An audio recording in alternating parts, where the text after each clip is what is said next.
আজ হলো সানডে, আর আজকে আমি আর আমার হাজবেন্ড দুজনে মিলে চলে যাচ্ছি বাঁকড়াহাটের বড় কাছারি মন্দিরে।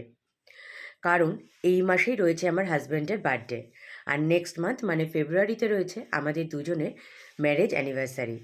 তো সেই দিন যদি আমরা যেতে না পারি, কীরকম মানে কাজের চাপ থাকে না থাকে বুঝতে পারছি না।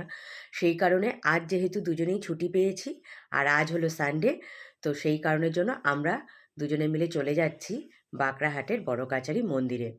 আর সবটাই তো তোমাদের সাথে শেয়ার করব।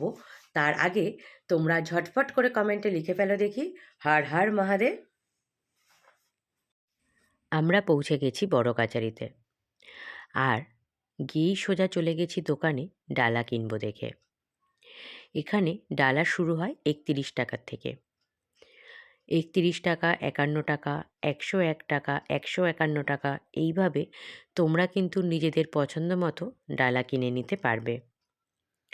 আমরা গিয়েছিলাম বাইকে করে, আর আমাদের সময় লেগেছে এই 1 ঘন্টা 15 মিনিটের মতো।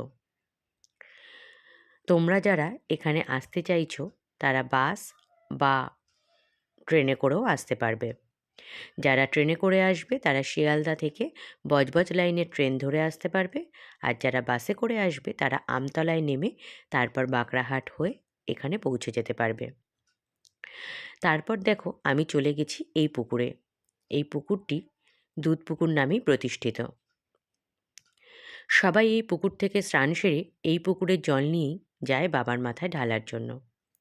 যেহেতু আমি বাড়ির থেকে স্নান সেরেই গিয়েছিলাম, তাই আমি কিন্তু শুধু জল ভর্তি করে নিলাম ঘটে করে বাবার মাথায় ঢালবো দেখে। আর দেখো মন্দির থেকে পুকুর থেকে ওঠার সময় তার পাশে কিন্তু থাকবে বেহুলা আর সাবিত্রীর মূর্তি, যেখানে সব সধবা মহিলারা সিঁদুর দেয় আর শাঁখাপলা পরায়। আমিও তাই করেছি। আর তারপর সোজা চলে গেছি মন্দিরে পুজো দিতে। সবথেকে একটা মজার ব্যাপার হলো, এইখানে কিন্তু তোমরা কোনো পাণ্ডার ভিড় পাবে না। আর এখানে তোমরা তোমাদের নিজের মন ইচ্ছা মতো পুজো দিতে পারবে। এমন কোনো বাধ্যবাধকতা নেই যে এত টাকাই দক্ষিণা দিতে হবে।